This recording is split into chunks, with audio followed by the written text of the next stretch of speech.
Hello, everybody. It's Uncle Matt, and I'm here to read you another bedtime story. And guess what? I'm so excited because I went through a box I haven't gone through for a long time. Have you ever done that? Gone through a box and found some treasures and things that you haven't seen for a long time? Well, I did, and I came through a stack of books. More books, because I was looking at all the books that I have, and I'm starting to think I'm running out. We're going to get soon to episode 200, and I might have maybe 225 books or something, but I found some classics when I was a kid, and it's a little golden book. This one is called The Tawny, Scrawny, Lion, and the Clever Monkey. Here we go.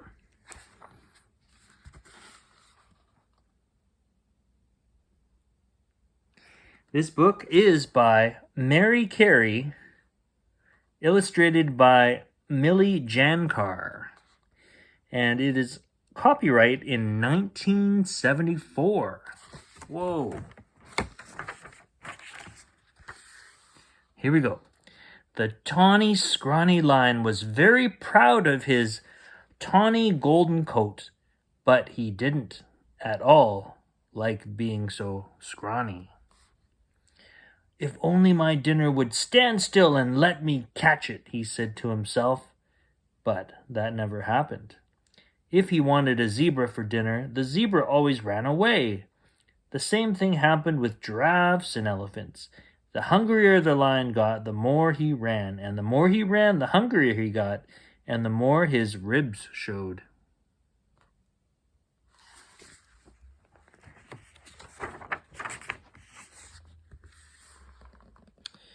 At last, the lion met a family of plump, perky rabbits who did not run away.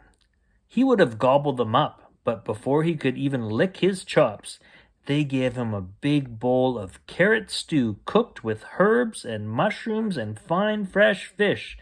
It was delicious. It was so good that for a while the lion had supper with the rabbits every night, and soon he was sleek and as fat as butter.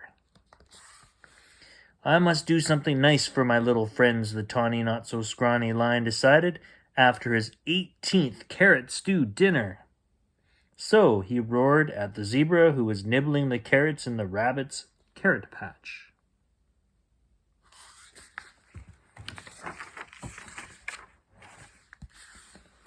He roared at the elephant who had trampled on some mushrooms. He even roared at the crocodile when the crocodile tried to catch a fish in the stream. After all, the plump, perky rabbits needed that fish for their delicious carrot stew. Uh-oh.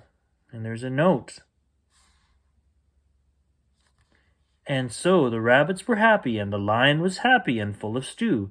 But one day, when the lion went to the rabbit's house, he found it empty. The rabbits were gone, and there wasn't a bite of stew to be seen. Dear Lion, said a note on the rabbit's kettle, we have gone to visit our grandmother. Please use our kettle and make carrot stew any time you want it.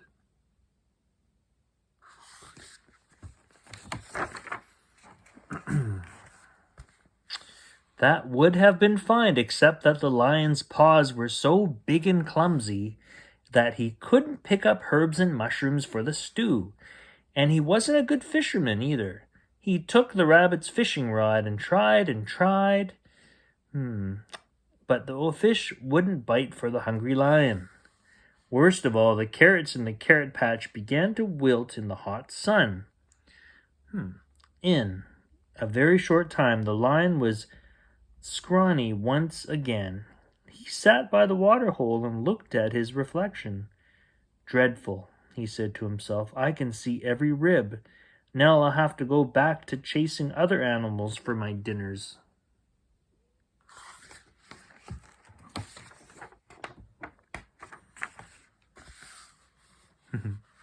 Just then, a very small monkey came to the water hole for a drink. He didn't see the tawny, scrawny lion who was sitting there quietly, but the lion saw him, and as quick as a wink, he put one huge paw on the monkey's tail.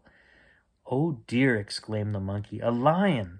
And he covered his eyes with his hands.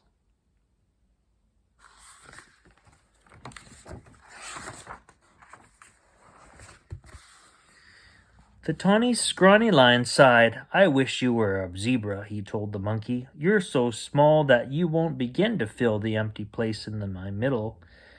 The monkey took his hands away from his eyes and looked up at the lion. "Oh yes, I am small," he said quickly, "hardly worth bothering with." "True," said the lion. "Besides, even if you were as big as a zebra, I'd much rather have a carrot stew." "Carrot stew," said the monkey thoughtfully. "That's the stew with carrots in it, isn't it?"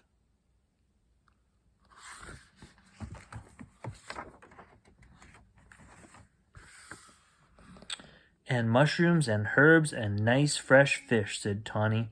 "I'd make it myself, but somehow I just can't do it. Everything seems to go wrong."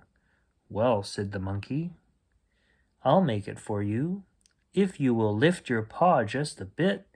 The lion lifted his paw, and the monkey began to work. Although he had never made carrot stew before, he watered the carrot patch so the carrots would be firm and fresh again. He picked herbs and mushrooms with his tiny hands, and he caught fine, silvery fish with just the right bait. At last, the stew was ready.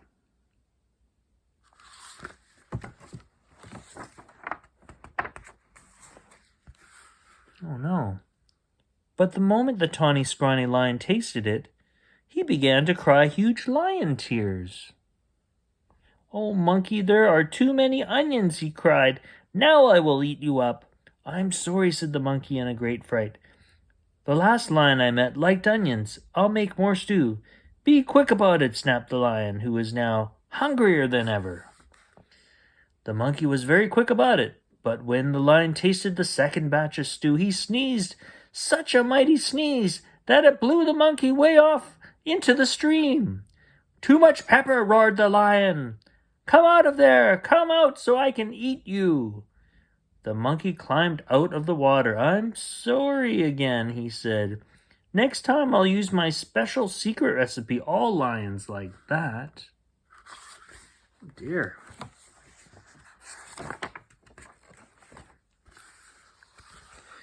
"Well," growled the lion, "you had better hurry. I'm terribly, terribly hungry." The monkey hurried.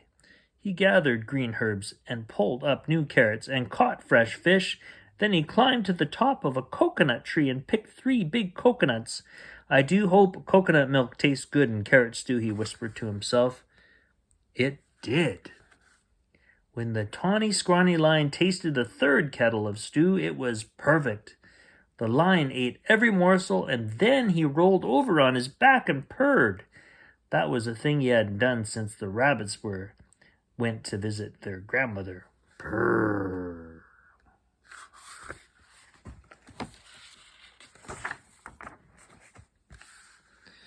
"I'll make more stew tomorrow," promised the monkey. And he made the carrot stew the next day, and the day after that, and the day after that. Soon the lion was sleek and as fat as butter again. And except for roaring at a zebra or an elephant now and then, there was never a cross sound out of him. When, at last, the rabbits came home from their grandmother's house, the monkey was ready for them with a huge kettle of stew on the fire. He always had a huge kettle of stew on the fire. He felt a lot safer that way.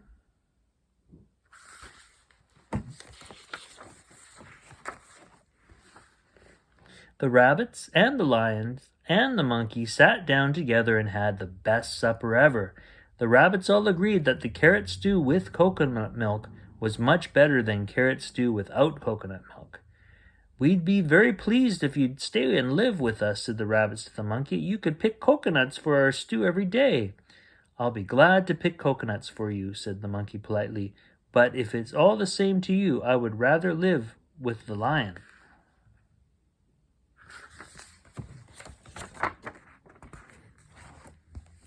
So, the lion and the monkey went off together, and they slept soundly all night under the lion's favorite tree.